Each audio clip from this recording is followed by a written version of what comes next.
Eu sou Vanessa Weber. E eu sou o Gabriel Freud e você está no compilado do Código Fonte TV.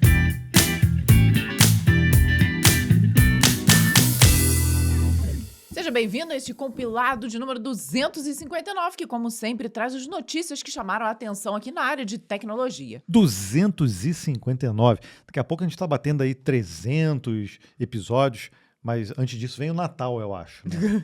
Tá bom, talvez. Bom, antes dos 300. 300 eu lembrei que você falou que vai vir de Espartacus, Gabriel. Não, eu não falei nada. Quem foi disse, um pedido, não foi? Foram pedidos. Foram pedidos. Mas eu não encontrei essa fantasia ainda, tá? Mas pode ser, ó. Tô malhando, tá? Tô malhando. Se eu tiver, tem até o episódio 300. Se eu tiver sarado até o episódio 300, eu venho de Esparta, tá? Pode deixar. Promessa. Aí. Lembrando, ó, estamos aqui tomando um café do Código Fonte. Deixa eu falar rapidinho, porque eu trouxe aqui, vou fazer uma propaganda de graça aqui rapidinho. É um outro pacote que a gente trouxe lá de Petrópolis. Quem é de lá conhece. Isso aqui, Caramelos D'Angelo. Eu tô fazendo propaganda, mas eu não tô comendo açúcar, né? Então. Já eu pra mim não eventualmente serve. Estou comendo e sim, vou comer caramelos D'Angelo. Quem é da cidade conhece esses caramelos Gente, grandes. É bom demais. Assim. Ó, esse daqui é de doce de leite. Ih, tô ficando velha, né? Tem com chocolate, tem com goiabada. E o D'Angelo, para quem não conhece a cidade lá, é uma... Uma choperia, é uma choperia, né? bem antiga. Uhum. O caramelo é mais novinho, de 1946, mas a choperia é lá do início do século XX, 1919, né? Alguma coisa assim. ou 14, alguma coisa assim. E o legal é que você chega lá, tem uma plaquinha que uma das pessoas que já foi até lá foi o Santos Dumont. Já foi, não, e frequentava. Porque Santos Dumont tinha uma casa, né, em Petrópolis, que é justamente um dos grandes atrações turísticas da cidade. E é engraçado que tem uma réplica da casa aqui em São José dos Campos, né? Engraçado. Então a gente saiu de uma cidade onde tinha o 14 bis, 14 tinha bis, a casa dele. Tem uma praça lá que tem o 14 bis e aqui também tem a Praça Santos Dumont, que tem uma réplica do 14 bis e também a casa do Santos Dumont, né? Coincidência, isso aí não tem nada a ver com o caramelo que eu trouxe. É só pra gente... A gente tem que dar valor às coisas que também são da nossa região. A gente já trouxe o biscoito Ritinha, agora foi a vez do caramelo D'Angelo. Vale a pena. Você for lá, aproveita, experimenta, viu? Depois conta pra gente. Agora, se tiver obturação solta na boca, toma cuidado, hein? Porque é caramelo de verdade, viu? E você que tem aí aquela sensação de que a vida tá cada vez mais corrida, eu tenho essa sensação, né? E eu dou muita atenção aqui pra gestão de tempo, mas parece que tá realmente impossível dar conta de tudo hoje em dia, ainda mais a gente que trabalha com tecnologia. Verdade. Nós te ajudamos aí semanalmente com as notícias aqui no compilado e com o Código Fonte TV, que nos acompanha há muito tempo, você sabe disso, né? E há muito tempo nós já indicamos o MBA em Engenharia de Software com IA da Full Cycle, por conta da sua qualidade técnica e o foco na prática de casos reais. Agora ele está com uma novidade. Você pode escolher o seu ritmo ali da sua jornada e concluir a formação em 6, 8 ou então 12 meses. Então, se o seu tempo está assim apertado igual o nosso, você consegue fazer a sua formação no ritmo adequado. E tem também descontos nas próximas turmas. A turma de outubro, por exemplo, está com uma condição super especial de pré-matrícula. E a turma de dezembro está com um desconto adicional por tempo limitado. Então, você já sabe que é só você ir aqui na descrição, que vai ter um link onde você agenda um bate-papo com o time da Full Cycle. E aí você entende se esse é o melhor momento para você fazer esse MBA. Agora, não deixa de conferir, porque essa é uma excelente forma de você se manter relevante no mercado e no tempo que você consegue administrar os estudos. E esse episódio vão ter 2 sorteios, né, Gabriel? Que beleza. Vamos! Para quem comentou na semana passada com a hashtag Vem Ingresso, vai concorrer. E eu quero encontrar vocês, porque nós vamos estar lá na Associação Empresarial de Blumenau, na verdade, no Arcoplex, porque a Associação Empresarial de Blumenau nos convidou para ir no AI Summit 2026, um evento super top que vai rolar lá dia 15 de setembro. E nós estaremos lá justamente para falar sobre a IA no desenvolvimento de software. Mudou muito, né? Desde 2020, lá atrás, em 2025. Longe, nossa. Não, 2024, a gente já palestrou sobre inteligência artificial por vários anos e cada vez eu tenho que refazer a palestra do zero. Do zero. É sempre um conteúdo completamente novo. E a gente espera até um dia antes da palestra para atualizar tudo, né? Porque um dia antes ainda tem coisa nova acontecendo. Então, ó, você que vai estar lá, espero encontrar a gente e daqui a pouquinho a gente faz o sorteio. E se você, por acaso, não for sorteado, você pode adquirir o ingresso. Vai lá prestigiar, vão ter vários outros palestrantes e a gente vai estar lá também em Blumenau. Então tem um link aqui na descrição para você conhecer todo o evento, tá? E também comprar aí o seu ingresso e nos prestigiar por lá. Bora começar, né? Olha só, após instabilidade de 8 horas no GitHub, todo mundo já passou por isso. Percebeu? Isso foi notícia no mundo inteiro aí, no mundo dev, pelo menos, né? A Cursor, ela lança um concorrente. Aproveitou, né? O que ela fez? Será que ela sabia que isso ia acontecer? Será que ela provocou isso? Aí Gabriel demais, né? Já com teorias da conspiração. Mas, na verdade, a gente já tinha falado desse concorrente aqui no compilado. E acho que o Cursor aproveitou a deixa, né? Olha que momento melhor para lançar do que na queda do concorrente. Olha só, o GitHub sofreu um apagão de quase 8 horas na segunda, dia 17 de agosto, e afetou a operação de ferramentas essenciais, gerando erros em issues, pull requests, APIs, actions e também no Copilot. Tudo fora. E fora mesmo, né? Não era algumas coisas degradadas, mas coisas que outras não estavam nem funcionando. De acordo com o relatório da empresa, a pane começou nos balanceadores de carga, né? Dos load balancers, da região central nos Estados Unidos, após um proxy sidecar do Istio, componente auxiliar, né, que gerencia o tráfego de rede do serviço, atingir seu limite de concorrência. O colapso foi agravado por uma regra de escalonamento automático falha, que monitorava apenas a máquina principal e ignorou o sidecar, travando a liberação de recursos. O quadro piorou após um bug de repetição no Visual Studio Code que multiplicou o tráfego do Copilot por 10. Para normalizar o ambiente, a engenharia reduziu as tentativas de gateway e configurou os servidores para emitir respostas HTTP 403 e conteve ataques paralelos de scrapping em rotas, de scrapping em rotas de download de código. Então, tem que fazer várias coisas. Isso levou aí 8 horas para resolver. Olha que louco, né? Muito louco. É engraçado que você vê que normalmente o que acontece em desastre não é apenas uma coisa, é uma cadeia de coisas ali que foram acontecendo, né? E aproveitando o histórico de instabilidade da concorrente, que somou aí 257 quedas no último ano, a Cursor anunciou a versão beta do Origin, uma plataforma de hospedagem de código. A startup, que agora oficialmente integra a SpaceX, estruturou o serviço para executar todas as funções de versionamento, colaboração e gerenciamento de repositórios. O grande diferencial técnico é a interoperabilidade com o próprio GitHub, permitindo que os desenvolvedores conectem suas organizações e sincronizem projetos entre as duas ferramentas. A empresa confirmou que adicionará recursos nativos para agentes de inteligência artificial e está criando um ecossistema de aplicações para a base. O projeto surge para disputar espaço diretamente com o serviço da Microsoft, que lidera o mercado global com 180 milhões de contas.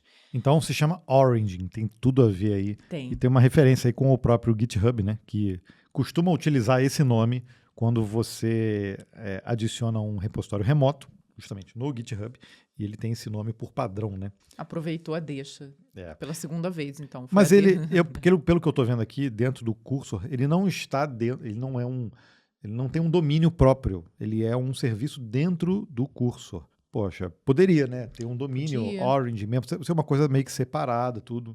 Ou uma coisa que pertence a Cursor. Eu acho que ficaria mais na memória, né? Acredito que sim, mas enfim, é uma versão ainda beta, né? Então pode ser que assim que sair a versão final, eles de fato disponibilizem isso. Acredito que sim. E o lance, deixa eu ver, ó, aqui tá na versão beta. Eu vou me cadastrar aqui para receber. Mas eu acredito que vai ser um serviço pago também. Não vai ter aquela camada de gratuidade igual o GitHub tem.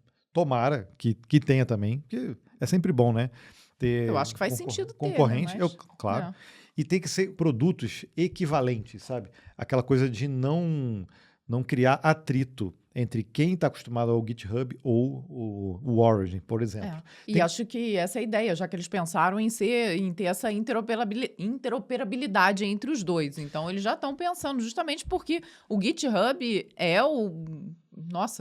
de longe o mais utilizado. Então, para lançar, tem que pensar nessa estratégia mesmo. Tem que ter a interoperabilidade com o GitHub e com o Git também, obviamente. Sim. É um serviço Git.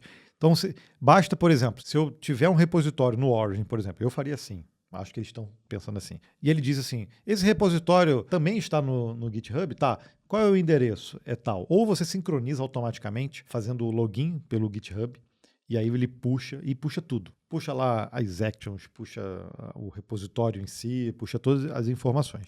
Aí eu acho que vai estar de boa. Porque você não vai se preocupar, por exemplo, se os seus YAMLs, se os seus arquivos de configuração do GitHub, se o seu arquivo de configuração do próprio Git tiver que fazer adaptação. Se for zero esforço, aí sim eu acho que vai ter uma adesão maior, né? E a gente está falando isso não porque a gente quer que as pessoas migrem, não. Porque eu acho que o GitHub não está recebendo a atenção devida da Microsoft já há muito tempo. Desde a saída ano passado, que se concluiu esse ano, né? No início desse ano, do CEO, e o GitHub passou a fazer parte da área ali de IA da Microsoft. E nós, como desenvolvedores, a gente sabe da importância do GitHub e eles não podem tirar a importância da ferramenta como tem tirado. O serviço sair do ar de vez em quando, eu acho que acontece né? com todo mundo, né? Como dessa vez ali, foi uma sucessão de erros, mas que infelizmente acontece. Dificilmente fica 100% do tempo, acho que é impossível. Mas o fato de terem tirado essa divisão que era exclusiva ali, que funcionava meio que como uma empresa separada, realmente preocupou um pouco a gente quando isso aconteceu, né? Eu entrei aqui na página do Orange, tá? E realmente, quando você pode fazer o login com o Google, com o próprio GitHub, e aí você autoriza, tá vendo? O cursor a utilizar a tua conta do GitHub. Eu vou autorizar aqui. E aí depois eu vejo aqui se vai funcionar legal. Às vezes, se tiver coisas interessantes para mostrar, aqui ó, upgrade, ele já pediu para mim fazer um upgrade, tá vendo? Criar um time, Codebase. Vamos ver quanto é que custa. Ele vai para o Stripe, já para o checkout do Stripe, ó. 107, 20 doletas, né? Tudo custa $20. Sempre. Mas aí ele vai para uma assinatura do Cursor Pro. Realmente está vinculado ali, Pois né? Pois é. E não era isso a minha intenção. Acho que tem que ser um serviço separado. Você pode escolher, né, o que você vai utilizar. Então, 20 doletas por mês, só que eu não sei exatamente que serviços vão ter. Aparentemente vai ser tudo que o GitHub tem. Uhum. Eu vou acabar assinando aqui, tá? Porque eu tenho que testar e se for algo legal, a gente traz aqui com o conteúdo do canal.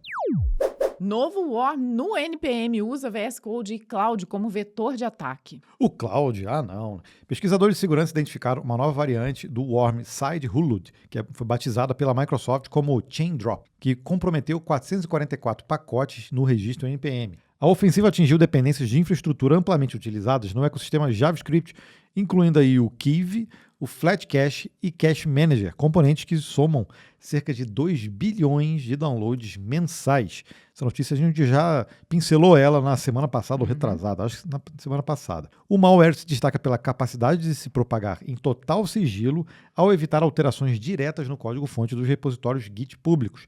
Em vez disso, a ameaça atua reconstruindo diretamente os arquivos tarball distribuídos no NPM, inserindo a carga maliciosa diretamente no pacote final para contornar ferramentas tradicionais de auditoria estática e análise de código aberto. Olha só. Durante a execução em pipelines de CI/CD ou em máquinas locais, o script realiza uma varredura rigorosa em variáveis de ambiente, em configurações de terminal e em memória em busca de chaves de nuvem e tokens com permissão de escrita. De posse das credenciais do GitHub, o Worm acessa a API do serviço e injeta automações maliciosas em arquivos de configuração, como o tasks.json do VS Code e o settings.json do Cloud Code, em todas as branches disponíveis. Dessa forma, basta que outro desenvolvedor abra o projeto em seus editores para disparar tarefas em segundo plano que roubam ali novos segredos, reiniciando o ciclo de infecção. Todos os pacotes afetados foram removidos do NPM e especialistas recomendam auditar arquivos de tarefas e travar dependências. É sempre algo complicado de se fazer, né? 2 bilhões. Então, ele se infecta sem alteração no código, então ele passa desapercebido, mas uma vez que está infectado, e aí quando você utiliza isso no seu VS Code, aí sim ele altera faz alteração nesses arquivos. O settings do JSON e o tasks lá do VS Code, né? do VS Code, cara, praticamente quando tem alteração é porque você está utilizando a ferramenta ali do Cloud, por exemplo. E, invariavelmente esse arquivo ele vai mudar o tempo inteiro. Toda hora, quando você está usando. Dificilmente a gente vai perceber esse tipo de mudança. Exato. Esse é o problema. E aí ele vai estar sempre em alguma pendência para você comitar.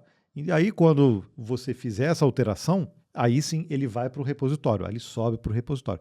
E aí, para limpar depois, é mais complicado. Não que não dê para limpar, mas se ele foi comitado, ele vai ser comitado na sua máquina, no outro, e aí outra pessoa, se você estiver trabalhando num time, pode baixar isso, e aí propagar o problema infinitamente. Lembrando, esse não é o caso, mas já teve casos, por exemplo, de infecção de bugs e também malwares dentro de commits antigos. E aquilo também gerava problema dentro do Git. Não é esse caso aqui. Mas toda vez que você comita algo que está com um problema, você tem que excluir aquele commit, aquela alteração também. Então, começa a dar mais trabalho, sabe? Para você limpar o teu repositório. Então, esse tipo de coisa aqui, que é o que a Microsoft chamou de chain drop, é impressionante, porque ele consegue infectar sem necessariamente atualizar os repositórios do pacote. Só que como a gente está sempre instalando dependência, ainda mais quando a gente utiliza containers para criar os ambientes, tudo, você está sempre fazendo um npm install da vida ali, e aquilo, extremamente comum. E aquilo vai junto e a gente não percebe. Olha o problema. Não é necessariamente o problema do VS Code e do Cloud. É um problema ali... Eles só se aproveitam dos arquivos de configurações dessas ferramentas, né? E que são muito utilizadas. Então, acaba realmente espalhando facilmente. Poderia ser outro arquivo de configuração de outra coisa, tá? É porque, para eles ali, é o vetor mais fácil de infectar. É mais fácil e que mais abrange usuários. Né? Várias vezes, você acompanha o compilado, você vê que a gente sempre traz essas notícias de gerenciadores de dependências, o pip também, lá do Python, já aconteceu isso também, mas o NPM é muito foco dessas coisas, né? E isso propaga muito rápido. Um outro caso que eu lembro aqui foi aquele de um próprio desenvolvedor de um pacote conhecido que sofreu de engenharia social. Nossa. Assim, criaram coisas super elaboradas. Reuniões no Zoom, propostas de trabalho no LinkedIn, não sei o quê. No fim, tudo isso para ele clicar num link, numa reunião falsa, num link falso para uma reunião falsa para ele. E ele clicou sem saber. Aí infectou. E tudo que estava no computador dele, das permissões, dos repositórios, acabou sendo alterado por conta disso. Esse foi o caso do Axios, que infectaram o Axios. Então é perigosíssimo esse tipo de coisa e parece que não tem uma solução trivial. O que você acha? Comenta aqui para a gente saber. A atualização do Go é lançada com métodos genéricos e novo pacote de JSON. A equipe da linguagem Go anunciou o lançamento oficial do Go 1.27, trazendo avanços na sintaxe, no compilador e na biblioteca padrão. O principal destaque na linguagem é aguardar a chegada dos métodos genéricos, eliminando a necessidade de escrever funções repetidas apenas para atender a tipos de dados diferentes no código. A sintaxe também simplificou a inicialização de estruturas ao permitir declarar campos de structs aninhadas diretamente em literais, além de aprimorar a inferência automática de tipos genéricos e canais e conversões. No conjunto de ferramentas, o comando GoFix ganhou novas regras para modernizar códigos antigos automaticamente, enquanto o utilitário GoDoc passou a permitir consultas diretas à documentação, apontando para versões específicas de pacotes. No desempenho interno do runtime, a nova versão adicionou um gerenciador de memória otimizado para objetos pequenos, que reduz o custo de alocação em até 30%. Para ajudar na depuração, o profilador oficial, o pprof, agora traz em disponibilidade geral o recurso de detecção automática de vazamento de GoRoutines travadas. Já a biblioteca padrão recebeu adições de peso, começando pela tão esperada chegada do pacote oficial Encoding JSON V2, que acelera o processamento de JSON e passa a alimentar o pacote clássico por baixo dos panos sem quebrar a compatibilidade. A versão 1.27 entrega ainda um pacote nativo para manipulação de identificadores de UUID, criptografia pós-quântica MLDSA compatível com TLS e suporte experimental à aceleração por instruções SIMD. Eu não tenho certeza se é assim que se fala. Cindy ou Cindy? Cindy. Cindy. Cindy. Cindy com M. Ok.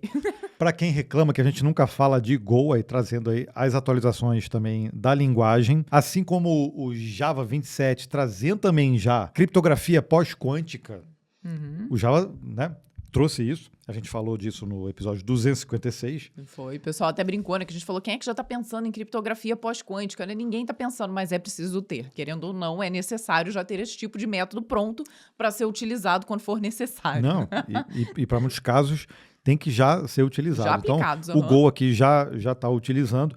E eu duvido que empresas grandes, pode botar aí Meta, Google, Oracle, Microsoft, já não estão implementando esse tipo de funcionalidade e tem que implementar mesmo, porque esse tipo de coisa, a gente não pode ficar esperando algo acontecer. Não, tem que ter já tudo preparado. Para muitas pessoas, isso não faz parte do dia a dia, a gente não se liga muito nisso. A gente está ali querendo fazer o nosso crudezinho, fazer a nossa chamada, HPI, e faz o feijão com arroz. Mas faz parte do nosso dever também estar atento à parte de segurança, de criptografia e das novas implementações da linguagem. Tá? Muitas vezes, essas implementações novas aqui facilitam aí o processo de implementação. Isso tem a ver com a estabilidade das aplicações, a estabilidade da própria linguagem na compilação, facilidade de leitura de código. Então, poxa, esses métodos genéricos agora, com certeza, em outras linguagens já implementam isso, né? C#, Java, e vindo para o Go também, que é uma linguagem mais bruta, vamos dizer assim, mas é muito poderosa. E essas funcionalidades, para quem vem de outra linguagem, às vezes a pessoa fica pensando, poxa, podia ter isso no Go, Sente falta, né? Então é bom ver elas sendo implementadas. E óbvio que quando se lança ali essa nova versão, vem também sempre com algum ajuste mais fino para poder ganhar em tempo de execução. Então, aqui foi 30%, né, que conseguiram fazer. Então é importantíssimo. Se você trabalha com Go e gostou dessas novidades, diz aqui para mim. E se você não trabalha, não sabe do que a gente está falando, então diz aqui para mim também qual é a linguagem que você trabalha, para a gente saber se você já utiliza essas funcionalidades aí na sua linguagem também. Google compra dados de companhia aérea falida para treinar IA. A gente viu na internet esses dias aquela imagem de um robozinho cortando livro, né, para poder soltar as páginas e uma maquinazinha fica ali escaneando ali para fazer treinamento com IA. É meio triste ver isso, né? Porque livro é considerado uma obra. Né? Não interessa se tem 1 milhão de tiragens, não interessa. Quando tem 1 milhão tá bom, né? Mas se pegar um livro raro, alguma coisa antiga, nossa, pois dói. Então, destruir livros na história da humanidade sempre foi uma Nunca heresia. Deu certo isso. Sempre foi coisa ruim, né? E fazer isso para utilizar com IA ou simplesmente por digitalizar, eu acho que, poxa, dá uma dó no coração. Eu acho que se é para fazer isso, deveria ser um trabalho um pouco mais manual ou simplesmente não precisar destruir o livro em si para fazer esse tipo de coisa. Mas a notícia é sobre o Google aqui. Está fazendo o equivalente aí a uma companhia aérea, né, falida. E ele arrematou por $10 milhões um acervo massivo de dados da companhia aérea norte-americana Spirit Airlines, que encerrou suas operações em definitivo no último mês de maio. O lote foi disponibilizado em um leilão de liquidação judicial de bens para abater dívidas acumuladas pela empresa, tendo a gigante das buscas como a vencedora após superar a oferta da concorrente Mercor. O pacote inclui um volume astronômico de registros corporativos e reunindo mais de 100 milhões de e-mails, 500 milhões de itens do Microsoft Teams, 20 milhões de arquivos do SharePoint e 17 milhões de documentos hospedados no OneDrive. Caramba, nem sabia que dava para comercializar esse tipo de informação. Pois é, isso me assustando também. Me assusta, né? Além das comunicações internas, o arquivo abrange mais de 30 milhões de gravações telefônicas de suporte e 15 milhões de interações via chat. Não tá soando estranho isso? Esses dados serem vendidos para ser treinado com IA. Não tem coisas assim. Não tem informação ali sensível e pessoal, não? Poxa, gravação de atendimento. Olha que estranho, né? Caramba! Ainda mais, porque a gravação, você vai identificar na gravação, muitas vezes, o cliente, a voz do cliente, ou seja, você vai ter a voz do cliente para fazer treinamento. E todos os dados, nesse caso aqui, para a companhia aérea, você passa todas as suas informações ali. Além da inteligência dos dados em si. O que foi conversado, qual é o problema que a pessoa teve. Isso tudo pode ser usado ali para revender e utilizar de uma forma estratégica ali. Eu tô achando muito estranho isso aí. O objetivo declarado do Google com a compra é utilizar os registros para acelerar e aprimorar o treinamento de seus serviços de inteligência artificial. Ok. Tá. A base adquirida traz ainda relatórios operacionais detalhados da aviação civil, englobando histórico de 763 mil voos, 5 milhões de escalas de tripulantes e 1 milhão e 200 de abastecimentos e dados de compra de peças de aeronaves. Caramba, é muita informação. Olha, segundo os documentos do processo submetidos à aprovação da Justiça, as informações foram As informações foram desidentificadas antes da venda e a companhia garantiu que fará uma limpeza adicional para remover qualquer dado pessoal restante. Tá. Ok. Eu devo continuar? Continua, Gabriel, vai. Especialistas apontam que a base servirá para construir modelos especialistas em operações corporativas ou rotinas financeiras de atendimento ao cliente. Você acha que... Especialistas de onde que estão falando isso? Só os do Google que falaram algo tão superficial assim. Se você tem gravações telefônicas de 15 milhões de interações via chat, você acha realmente que não vai ter nenhum tipo de informação pessoal ali, rolando ali? Eu acho que... Tudo bem... anonimizaram as informações, mas mesmo assim eu acho difícil também, porque se estão todas as informações ali... Como? Hi, man, how can I help you today? Hi, my name is Charles. My security number is... Que ridículo. Bom, de qualquer forma... Você acha que fizeram isso? Duvido. Eu acho que usaram IA para fazer isso. Aí não adianta nada. Ai. Tá, eu tô aqui pensando, não sei nem o que comentar a respeito disso. São tantas informações ali juntas, porque imagina todas essas informações ali de comerciais da aviação, então até sobre reposição de peças e tudo mais, isso aí já é uma informação riquíssima e que pode ser utilizado de muitas formas ali para a empresa. Mas me preocupa mais os dados pessoais e essas interações ali, porque você, enquanto eu, Vanessa, só entraria em contato com uma empresa se eu tivesse tendo algum problema ou querendo comprar alguma coisa. Então tem muito dado ali importante. Você imagina, poxa, a gente tá falando de uma companhia aérea, mas se fosse um banco, entendeu? Pois é. Dificilmente dá para anonimizar só tirando o nome da pessoa e o CPF, entendeu? Eu acho que muitas informações conseguem ser desanonimizadas simplesmente pelo fato das informações estarem lá e pelo tipo de informação que tá lá. Histórico de voos, escalas de tripulantes. Então, realmente foi tudo. Todo o histórico da empresa. Eu acho que essa notícia é bem preocupante. Pode até virar trivial daqui a pouco. Pode abrir um precedente, Um precedente ser normal fazer isso. As empresas já estão fazendo isso. Já pegaram aí a Anthropic, a própria Meta também, escaneando livros piratas e também já tem alguns pareceres favoráveis, né? Dizendo que não tem problema fazer isso. E aí você pensa, o Google arrematou por 10 milhões de dólares. Poxa, a empresa, claro que é uma empresa de aviação, tem uma quantidade monstruosa de dados. Isso não é nenhum pneu de um Boeing, pô. Não, mas eu tô pensando em outro mercado, uma empresa menor que também tenham dados de valor, se não vale a pena chegar a esse ponto. Pô, aguenta aí, eu vou fechar minha empresa aqui, vão me oferecer 5 milhões, 10 milhões, 20 milhões para eu vender simplesmente os dados que eu tenho aqui. Imagina, vira uma prática maior. Por exemplo, aí me preocupa. Aqui no código-fonte, a gente faz roteiros há 10 anos para vídeo. E muitos roteiros têm textos, frases, e outros são só tópicos de assuntos. Mas, por exemplo, quando a gente vai ilustrar alguma coisa, até para passar para o editor, a gente vai lá, cria uma ilustração, ou cria uma imagem, coloca lá, diz... Só de documentos que a gente tem na pasta roteiros, esse dia eu estava vendo, a gente tem mais de 1000 vídeos, mas a gente tem muitos roteiros e muito material. Então já passou de 3.000 documentos. Isso vale alguma coisa se a gente parar com código-fonte e quiser vender para uma IA, por exemplo? Não, porque já está tudo no YouTube, ela vai aproveitar de lá, entendeu? Ela não precisa pedir a nossa permissão, nem pagar 1 milhão pra gente pra isso. Ela já cata tudo no YouTube de graça, Gabriel. Droga. Vamos para a próxima.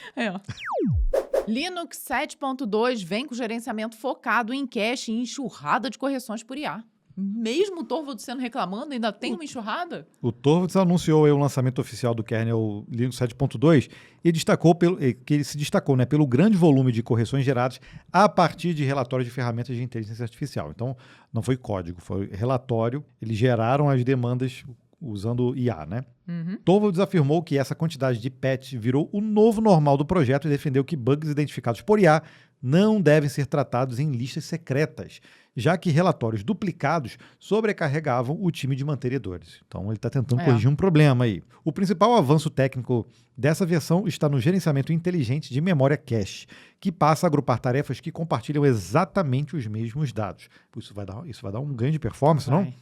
Essa estratégia inovadora evita o retrabalho do processador e turbina o desempenho em servidores e cargas pesadas de machine learning, contando com travas automáticas para não sobrecarregar os núcleos e os limites do sistema. O novo kernel também entrega melhorias expressivas na transferência de arquivos, na leitura de dados e no suporte geral de periféricos. A estrutura do formato BTRFS foi otimizada para acelerar gravações sequenciais em 15%, enquanto o suporte ao sistema exFAT foi totalmente reformulado, prometendo deixar cartões de memória e pendrives até 87% mais rápidos no uso diário. No ecossistema gráfico, placas de vídeo da AMD receberam compatibilidade com conexões HDMI 2.1 avançadas, liberando telas de 4K em alta taxa de quadros e vídeos em 8K sem compressão. O pacote inclui ainda transferências diretas de alta velocidade entre computadores através de portas USB 4, sem depender da rede local, conexões ponto a ponto com Wi-Fi Aware e as bases do futuro padrão Wi-Fi 8. Então já está se preparando aí para o Wi-Fi 8. Engraçado que a gente parece que ficou um tempo com o Wi-Fi meio estagnado, agora está avançando com velocidades impressionantes, mesmo, tá? né? E é engraçado, a gente tendo que trocar, né, de vez em quando equipamento. Esse que a gente tem aqui em casa já tem o Wi-Fi 6, mas nem todos os dispositivos usam essa velocidade toda. E a gente já está falando no 8, né? No 8. Tanto é que eu tenho um desktop, eu só usava cabeado para conseguir fazer upload, fazer transferência de arquivo rápido, tudo. E eu te falar, desconectei e joguei lá um Wi-Fi 6, não tô sentindo diferença. Não deu diferença. Cara. E olha que a gente já usava um cabo ali um pouquinho mais parrudo para conseguir transferir, mas e não fez diferença no Wi-Fi, né? Um Cat 6 aí da vida. Obviamente que o cabo ainda é mais rápido, mas tá impressionante isso. Agora, isso aqui também é bem legal, essa compatibilidade nova com o HDMI 2.1, além dessa coisa que a gente falou no início, né, de cache, que eles estão, do memória cache, né, que eles estão otimizando, essa parte do HDMI, muita gente sentia falta disso também. Você conseguir botar, as telas todas já estão 4K, já é meio que o padrão. Full HD já está lá atrás. Full HD é o antigo 640 por 480, lembra? Mentira, depois evoluiu para 720 por... 680? Não. 720 por, acho que 440 mesmo. Que aí mudou o formato. Só mudou o formato? Não lembro mais. Eu não sou dessa época, Gabriel. Então, mas aí você viu, a gente colocou essa TV aqui atrás. Não sei se você está vendo. Percebeu? Ficou bonito? Gostou? Grande aqui. Essa aqui já é 4K também e tem uma taxa de 60. Ou seja, é exatamente como você está vendo o vídeo aí. O vídeo agora nosso, por isso que você consegue ver aí as... Até mais rugas e poros que eu deveria. Você tá vendo todos os detalhes aí da nossa pele, é justamente porque nós estamos usando 4K 60 FPS. Então, isso, tem que ser o padrão, né? É 720 por 480, tá? 480. Tá. Porque antes era o 640 por 400. Aí depois aumentou um pouquinho. Então, essas mudanças mostram que o Linux realmente tem evoluído também para a parte de hardware, parte visual. Muita gente já também está conseguindo, que é do game. Tem muita gente que só usa o Windows para jogar, né? Mas também está conseguindo agora com o Linux também. Fizeram as pazes aí com a NVIDIA. Fizeram. Né? E agora parece que está tudo andando bem. Agora, a gente percebe, a gente tem falado também algumas semanas do Torvalds sobre o uso de IA. No início, ele estava dando aquelas entrevistas dizendo que ele odiava o hype. Ele odeia esse hype. Mas não tira a razão dele. O hype acaba estragando ali o verdadeiro potencial, às vezes, porque fica tudo super valorizado ali. Né? Mas você vê que ele já está meio molenga, está amolecendo, porque a partir do momento que começou a entrar o Rust no kernel, né, pelos drivers primeiro ali, ele já está aceitando melhor. E agora, com essa parte de inteligência artificial. Eu acho que ele mesmo experimentou, a gente falou disso também, ele utilizou inteligência artificial e vibe coding para um projeto em Python lá, E ele percebeu que, ok, o código gerado não está tão ruim. Mas isso não quer dizer necessariamente que o código para o kernel vai ser gerado por IA. Mas essas demandas, justamente esses problemas, essas correções, isso pode sim ser validado e também identificado por inteligência artificial. Eu acho que isso aí é válido pra caramba. O problema é a quantidade. Exatamente. E essa é a preocupação dele e de vários outros mantenedores, né? Porque chega uma enxurrada absurda seja de código, ou no caso do Linux ali, de relatórios, e fica impossível para quem está mantendo conseguir dar conta de tudo. Então é uma preocupação. Se você tem um repositório menorzinho, 3 mantenedores, 4, 5 mantenedores, eles rodam uma ferramenta lá para identificar um problema ou uma vulnerabilidade, e os 4 identificam 5 problemas parecidos, por que eu vou reportar isso 5 vezes? É muito melhor você ter algo centralizado para tentar identificar isso. Esse que é o lance, de não gerar tanta demanda, assim, gerar muita demanda, mas gerar menos demanda de uma forma mais organizada. Tem um workflow mais organizado ali para conseguir resolver esses problemas, né? Usando IA mesmo. Isso aí a gente não pode mais tirar ela da equação. Da equação. E você aí que acompanha o Código Fonte TV sabe que a gente não indica nada que não tenha testado e aprovado de verdade. E quando o assunto é servidor, a nossa escolha há muitos anos é a Hostinger. Se você quer hospedar, por exemplo, landing pages ou mesmo aplicações completas, a Hostinger tem a melhor qualidade, tá? Nós costumamos usar para praticamente tudo os VPS. Só para você ter uma noção, nós temos APIs, N8N, Supabase, encurtador de links, e-mails profissionais e muitas outras aplicações que deixamos exclusivamente na Hostinger. O valor já é sempre muito atrativo e eles sempre têm promoções. Só que para quem acompanha o código-fonte e o compilado, nós temos um cupom que dá ainda mais desconto. É só usar código-fonte lá no carrinho e aproveitar. Use o link que está aqui no vídeo e veja você mesmo quanto vale a pena ser cliente Hostinger. E o Slack agora tem recurso para programar com agentes no chat da equipe. Ele anunciou aí o Slack Code, que é um recurso focado no conceito de inteligência artificial multiplayer, que leva agentes autônomos de desenvolvimento diretamente para os canais de bate-papo da plataforma. A proposta da empresa é tirar os bots de programação dos terminais individuais e integrá-los à conversa em grupo. Pô, será que isso vai dar certo? Permitindo que... depois eu comento isso aí. Permitindo que desenvolvedores, gerentes de produto e designers acompanhem o fluxo de trabalho em tempo real. Ao marcar um agente em uma mensagem, o sistema cria um canal dedicado para a tarefa, onde a equipe visualiza o progresso, confere alterações de código, analisa prévias interativas em HTML e pode pausar ou redirecionar o comportamento do assistente a qualquer instante. Assim que a demanda é concluída, o canal pode ser arquivado, mantendo um histórico pesquisável de todas as decisões tomadas. Detalhando um pouco mais, eu achei interessante. A ferramenta mantém supervisão humana obrigatória em etapas críticas, exigindo aprovações de especialistas para mesclar mudanças, fazer aquele merge, né? Publicar código em produção, além de herdar as permissões e controles de segurança já configurados no Slack. Para sustentar a novidade, empresas como Anthropic, Cognition, GitHub, OpenAI e Vercel desenvolvem integrações oficiais para disponibilizar Claude, Devin, Copilot e ChatGPT no ambiente. A plataforma também introduziu mensagens diretas com bots, uma aba dedicada para localizar e pausar agentes ativos e um instalador simplificado para modelos de terceiros. A Slack confirmou que suas APIs serão abertas futuramente para toda a comunidade, permitindo que agentes assumam tarefas corporativas além do código, como revisões contratuais e demandas de marketing.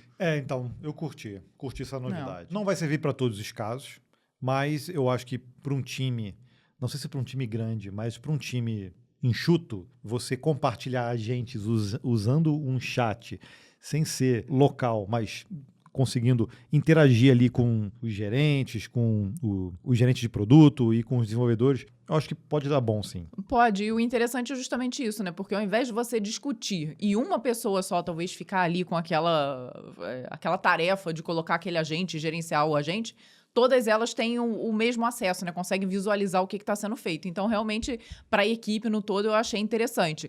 Claro que tem que ser uma equipe bem estruturada para que também não fique todo mundo ali interagindo com a gente e vire uma bagunça danada, né? Exato. Então, tem que ser já uma equipe organizada e pensada para esse tipo de projeto, né? Tem que se criar ali meio que um Git flow para utilizar a IA.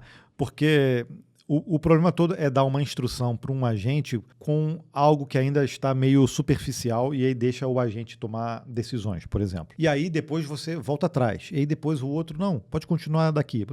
Aí você imagina a janela de contexto desse chat, vai ficar muito ruim. Então, você tem que ter até, eu colocaria assim, pelo menos, pessoas que conseguem gerir o contexto dos agentes. E outros que só podem imputar coisas, sabe? Ou até aprovar coisas antes de ir para um agente. Aí vocês vai criando um monte de camada. Aí a IA fica ali paradinha só esperando alguém autorizar. Os humanos se resolverem. Pois é, porque é muito fácil fazer besteira com IA.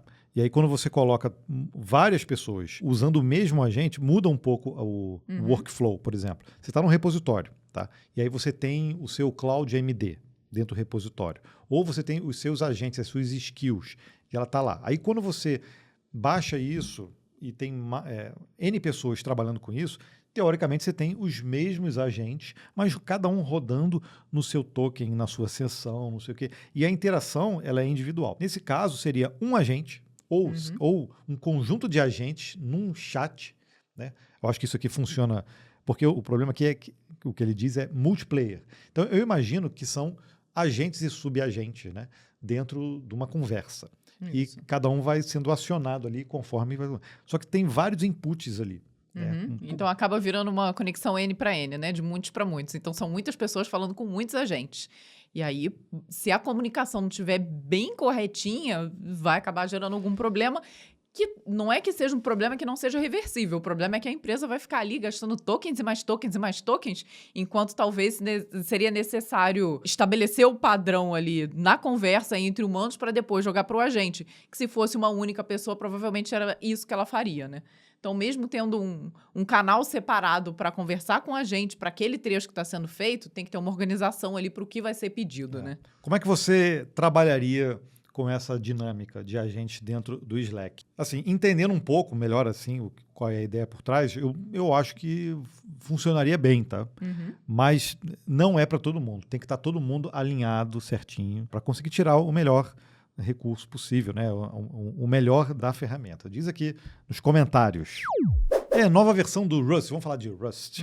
É lançada com otimizações matemáticas e melhorias de desempenho. Mais melhorias de desempenho. Mais melhorias, impressionante. A equipe responsável pelo desenvolvimento do Rust anunciou o lançamento oficial da versão 1.98.0 da linguagem, trazendo recursos focados em otimização aritméticas, eficiência de execução e estabilização de bibliotecas. O principal destaque técnico dessa edição é a introdução de novos métodos algébricos para operações com números de ponto flutuante, abrangendo cálculos de adição, subtração, multiplicação, divisão e resto em tipos F32 e F64. Essas novas funções permitem que o compilador reorganize a ordem de avaliações parciais e realize cálculos simultaneamente, operando de forma similar a flags clássicas de aceleração matemática de outras linguagens de programação, sem gerar comportamentos indefinidos no sistema. Essa mudança viabiliza ganhos relevantes de desempenho por meio da vetorização de loops em softwares científicos ou gráficos que executam fluxos matemáticos intensos. Outro avanço da atualização é o suporte nativo à formatação em buffer para todos os tipos inteiros primitivos. O novo método converte valores numéricos diretamente na memória sem o custo de processamento do despacho dinâmico. Estou tentando entender isso. Como é que ele converte um número diretamente na memória sem passar pelo processamento? Caramba, hein? Alcançando marcos de desempenho similares às de bibliotecas externas consolidadas na comunidade e reduzindo a necessidade de dependências extras nos projetos. A versão 1.98.0 também atualizou a documentação oficial para consolidar garantias definitivas de estabilidade no gerenciamento manual de memória, eliminando falhas de comportamento indefinido ao mover ponteiros previamente liberados. Além disso, a atualização traz a estabilização de dezenas de APIs para a manipulação de texto, suporte nativo a codificações UTF-16 e tipos atômicos. Então você vê que a linguagem, mesmo ela já há mais de uma década, né, o Rust, ele ainda mexe na estrutura, na base, na tipagem, nos ponteiros, na conversão em memória. Isso aí, loucura isso aí, né? Então, multiplicação, divisão, resto de tipo, ou seja, tudo isso ainda para ir no baixo nível ainda e melhorar. E ter essa percepção de não precisar muito de bibliotecas externas, né? Então, o que funciona lá, eles trazem aqui nativamente para a linguagem, né? O que é sempre bom também, né? E sobre o Rust ainda, a gente acabou comendo mosca nessa. Em agosto desse ano, ele já adotou uma política aí de uso de LLM também.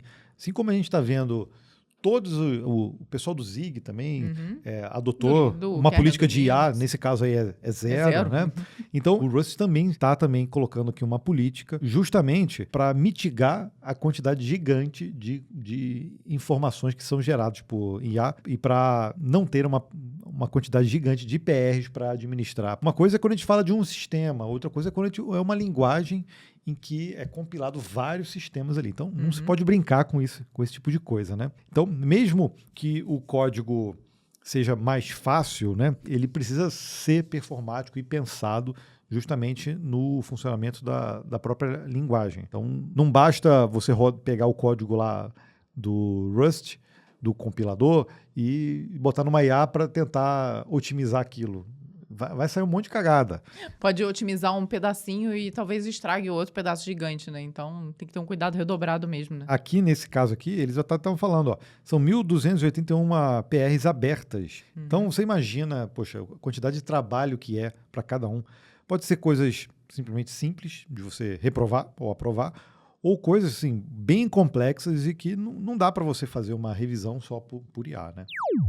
O Copilot revela parâmetro secreto que permitia roubo de dados com um clique. Eita, nós. Pesquisadores da empresa de segurança Varonis descobriram uma vulnerabilidade crítica no Microsoft 365 Copilot que permitia roubar senhas e dados confidenciais com apenas um clique do usuário. O aspecto mais importante da descoberta é que os analistas não precisaram recorrer à engenharia reversa tradicional. Eles simplesmente interrogaram o próprio assistente de inteligência artificial sobre suas travas de segurança. Em uma sequência de perguntas detalhadas sobre os mecanismos de proteção que impedem a execução automática de comandos sem a confirmação humana, o Copilot acabou revelando um segredo industrial da Microsoft. Tratava-se de um parâmetro secreto e não documentado na URL, chamado autorun, que desativava completamente a exigência de consentimento prévio da vítima. Ai. Peraí, isso tudo, no fim, era um parâmetro na URL? Não tenho o que falar a respeito disso.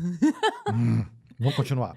Com esse parâmetro oculto em mãos, os pesquisadores conseguiram criar links maliciosos contendo comandos embutidos para vasculhar, então, fizeram injeção de comando, para vasculhar caixas de entrada de e-mail em busca de credenciais e enviar tudo secretamente para servidores externos em formato codificado. A equipe também desenvolveu uma técnica complementar capaz de envenenar a memória permanente do assistente por meio de instruções ocultas em metadados de sites, manipulando respostas futuras e persistindo mesmo após trocas de senha.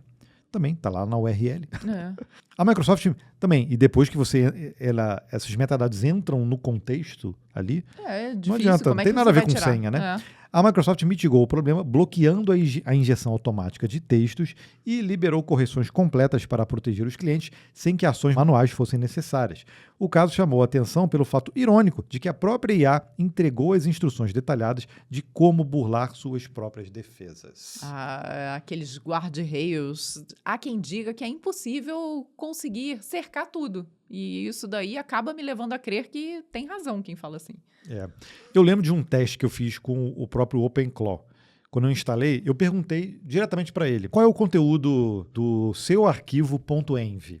Aí ele falou assim, não, eu não posso fazer isso. Imagina, eu estou programado aqui para ser seguro. Se eu fizesse isso, seria um absurdo, blá, blá, blá, blá. E aí, beleza. E aí, depois, eu precisei configurar algo nele. Estou dando um exemplo nele, mas isso pode acontecer com qualquer outro. Aí eu precisei configurar algo nele. E aí perguntei, me gere uma documentação ou me explique detalhadamente como eu devo configurar. E aí ele foi gerando. Aí depois, na conversa, eu fui perguntando umas coisas. E se eu tiver que fazer essa configuração, como é que eu faço? Você consegue fazer isso para mim? Aí eu pergunto assim, você tem acesso a alterar as configurações? Você tem isso aqui? No final, ele leu o arquivo.env e me mostrou na tela do chat, tá? Depois de uma conversa longa. Se eu quiser reproduzir isso, provavelmente não vai dar. Mas em algum momento, sem falar especificamente do arquivo de configuração, ele me mostrou algumas informações. Não me mostrou o arquivo todo, mas me mostrou chaves completas ali. Então, é esse tipo de coisa que acaba bypassando. Mas nesse caso aqui eu acho que foi mais fácil. Porque bastou a pessoa perguntar que parâmetros são esses aqui que existem. Quais são os valores possíveis que esses parâmetros conseguem. O guarda-reio ainda estava fraco aqui nesse caso, né? Essa sensação que me deu, de que facilmente conseguiu entregar ali o ouro. Mas não é guarda-reio, é programação. É programação. Não, também. Mas ele perguntou para a própria IA. E a própria IA disse qual era o caminho. Mas não tem problema a IA falar, olha, esse parâmetro aqui, auto-run, ele pode receber esses determinados valores. Mas aí alguém foi lá e injetou valores diferentes. Sim, com metadados. Não é a IA que vai proteger esse parâmetro. Não, de forma alguma. E a programação é que falha, porque simplesmente pegou lá o parâmetro e não verificou o que estava vindo ali do usuário, né? Pois é. Aí vem outro problema. O problema em si da IA explicar quais são os parâmetros que estão dentro da URL, eu acho que não vejo problema. Ela pode explicar. Mas aqui a pessoa explicou como faria para burlar, e ainda assim ela disse. Pelo menos é o que está dizendo. Então, para mim, é uma dupla falha aí. Se isso acontece no Microsoft 365, imagina aí no teu sistema aí que está usando IA. Jogou a bomba, hein? Tá contigo agora, hein? E olha essa aqui, ó. MongoDB lança servidor MCP. Pô, eu estava falando de MongoDB, tem que falar de IA, né? Gerenciado para conectar ao banco de dados. O MongoDB anunciou o lançamento oficial do MongoDB Atlas Managed MCP Server, uma solução totalmente gerenciada e hospedada em nuvem para conectar agentes de inteligência artificial diretamente ao seu banco de dados. O serviço elimina a necessidade de configurar ou manter infraestruturas adicionais, permitindo que ferramentas autônomas de programação tenham acesso direto a dados operacionais em tempo real durante o desenvolvimento de software. Com essa integração, desenvolvedores podem conectar o ecossistema do Atlas com facilidade a assistentes populares do mercado, incluindo Cloud Code, Codex, Grok Build e Devin.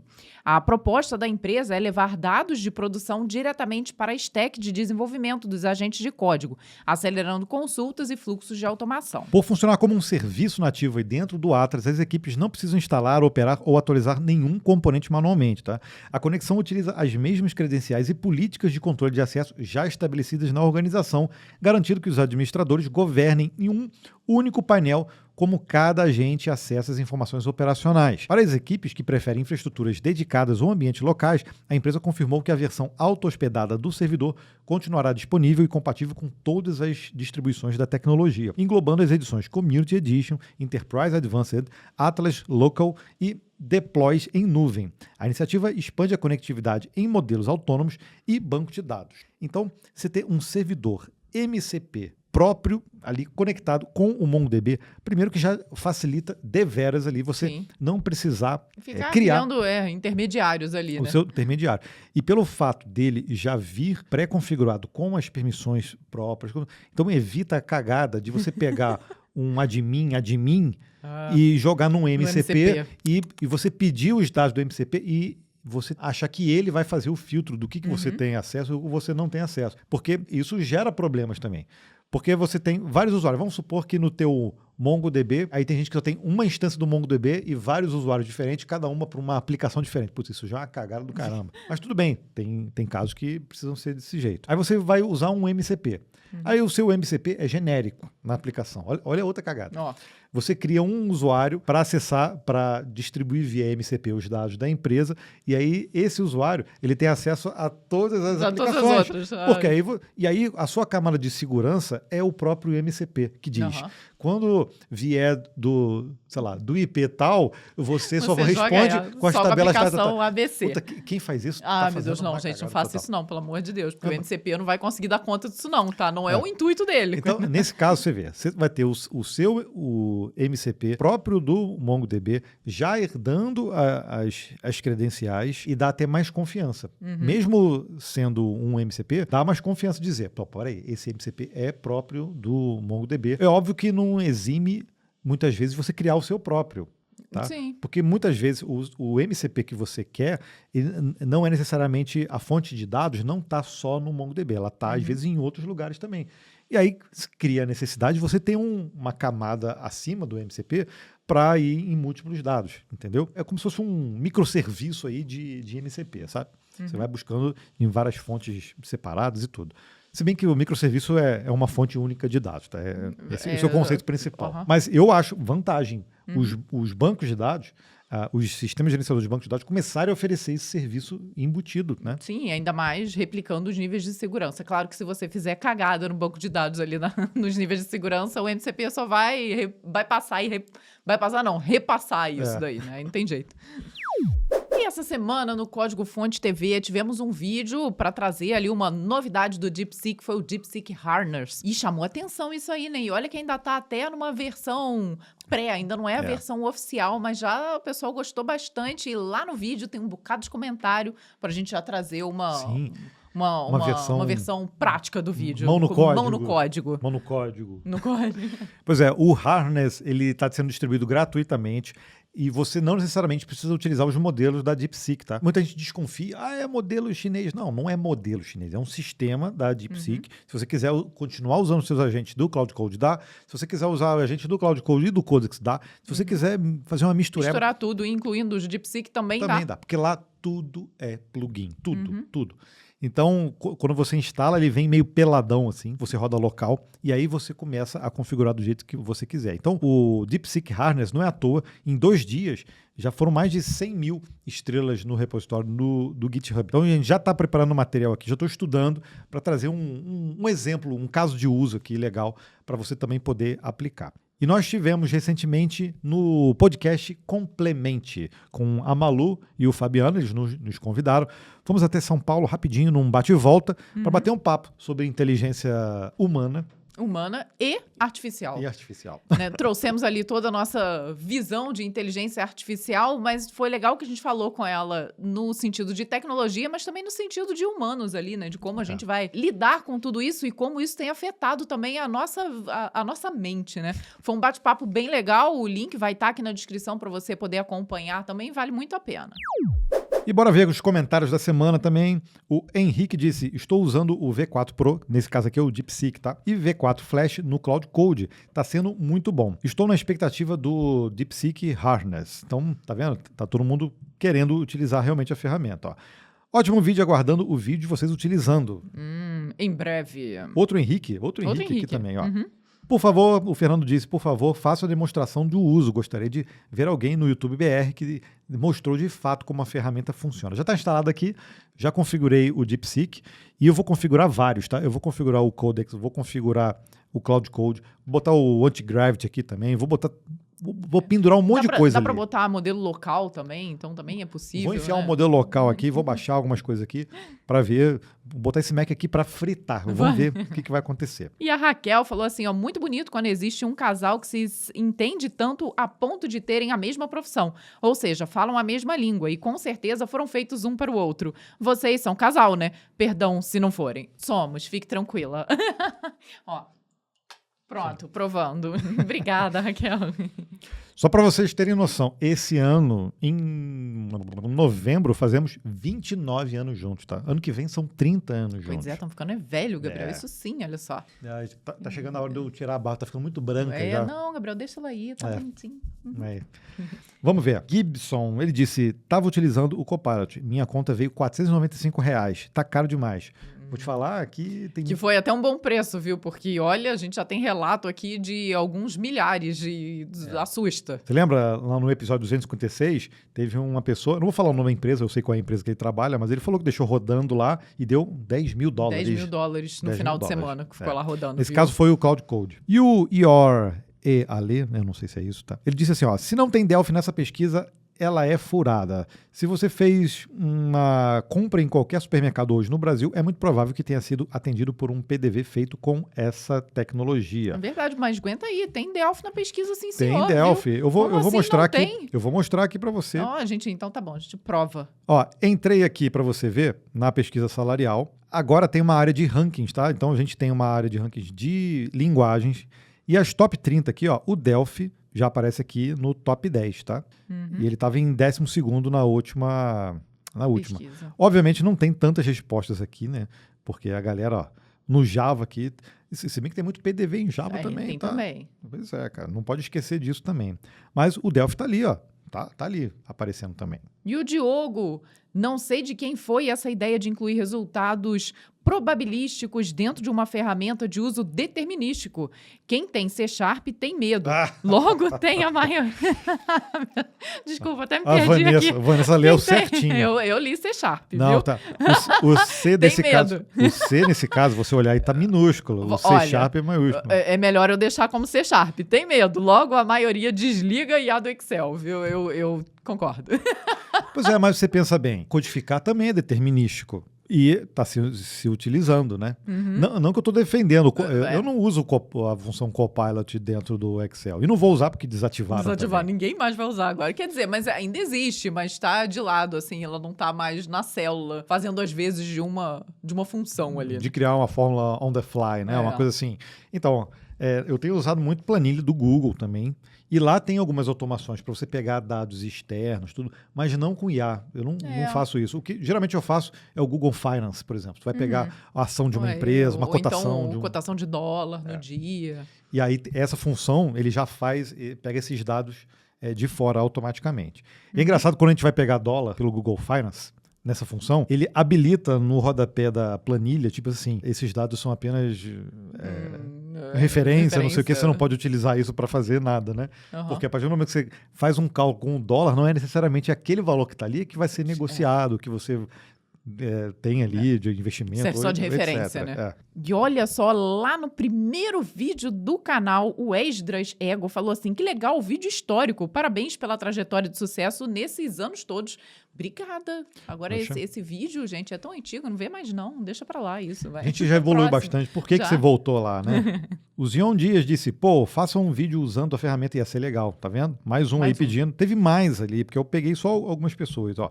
Ansioso pela demonstração do DeepSeek Harness. Olha, mostra pra nós o uso do DeepSeek Harness, tá vendo? O Clayton disse. Parece muito interessante, ótimo conteúdo de vocês. Obrigada, Clayton. E o Extremely Dangerous, ele disse num dos cortes aí que a gente falou na semana passada, ó.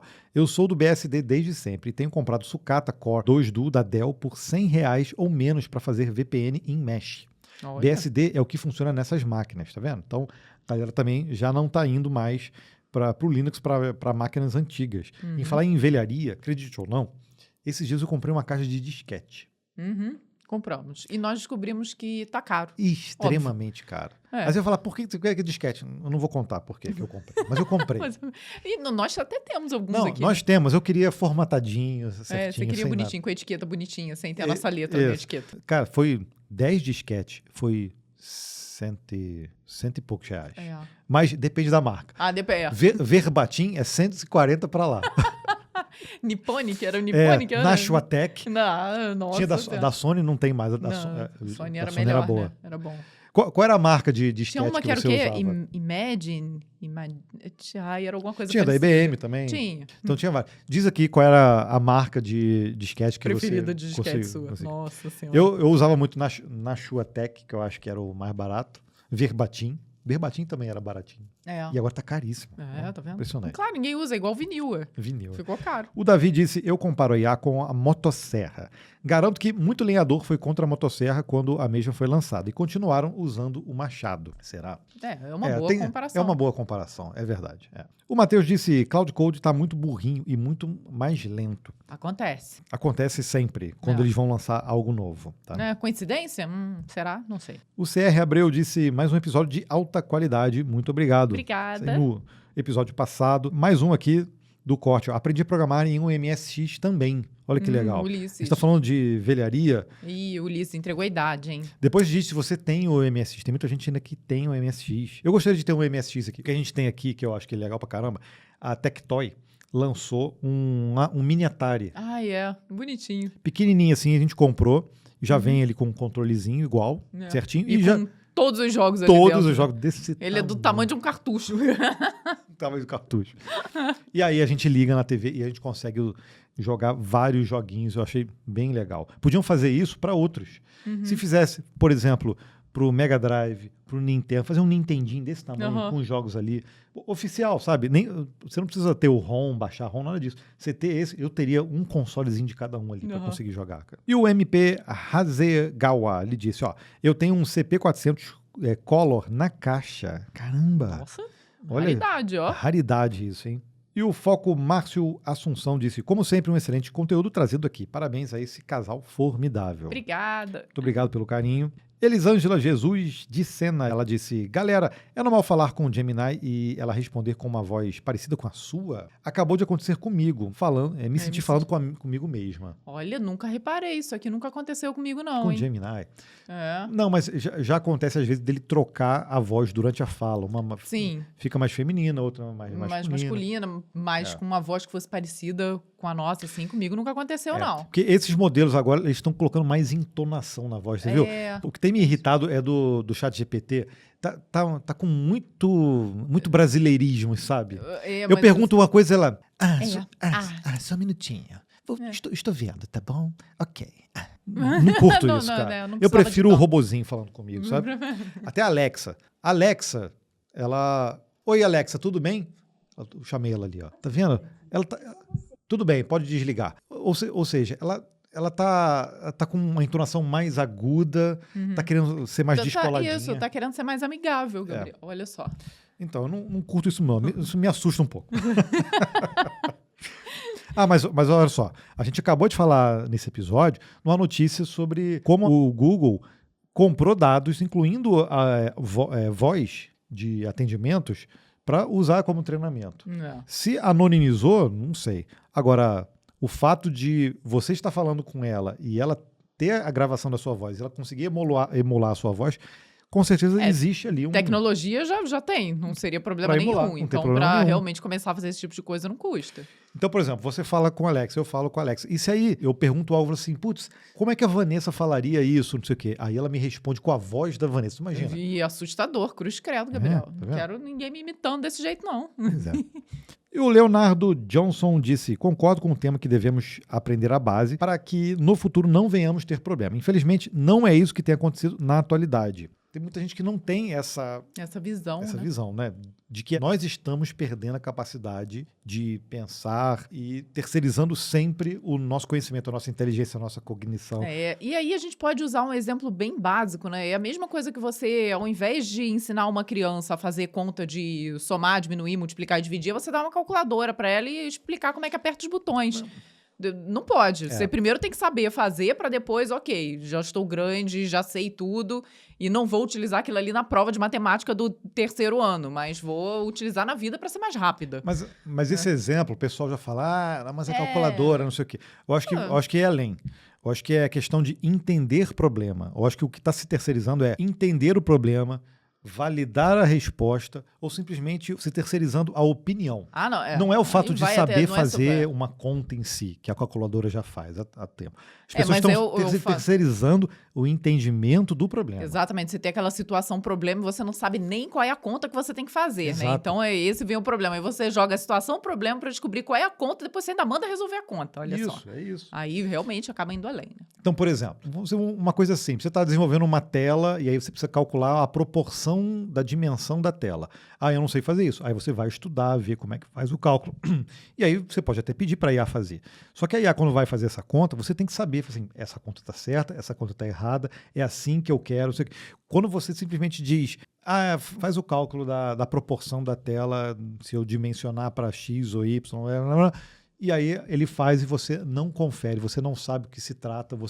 Então, não você não confere, você não sabe nem como conferir, né? Aí que vem o problema. Você terceiriza o problema, terceiriza a solução e terceiriza a própria opinião. E o Só God Game diz, parabéns por mais um episódio excelente.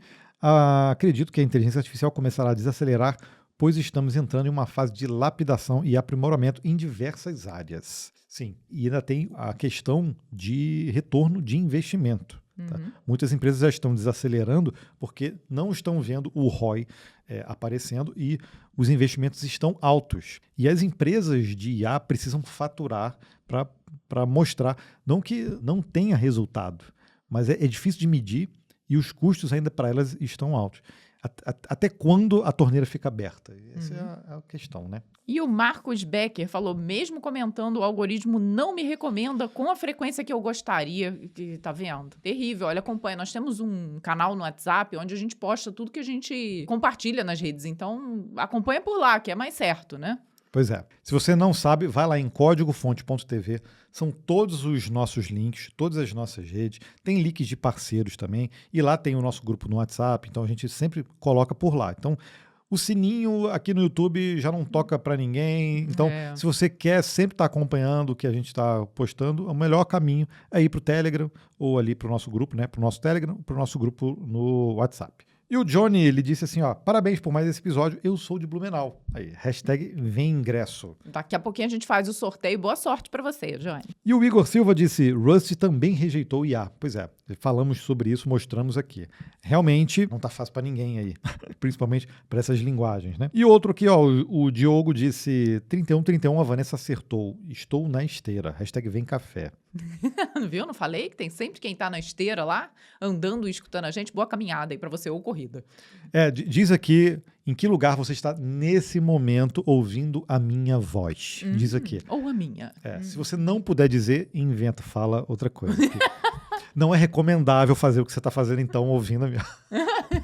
Eu não sei o que você está fazendo, tá? Mas se você quiser dizer, não tem problema. E o Daniel, para fechar o tacho aqui, ó. Bom dia, família. Na semana passada tive o prazer de ser contemplado com o café do compilado. Ih, eu peguei o caramelo do Dungeon. Não, esse aqui eu não vou sortear não, que é meu. O café aqui do Código Fonte. Cara, que café gostoso. Realmente você vê que é de um padrão elevado e chegou muito rápido. Que bom. Tá vendo? Porque a nossa logística, a gente tenta ser o mais eficiente possível. Ó. Obrigado, Gabriel e Vanessa.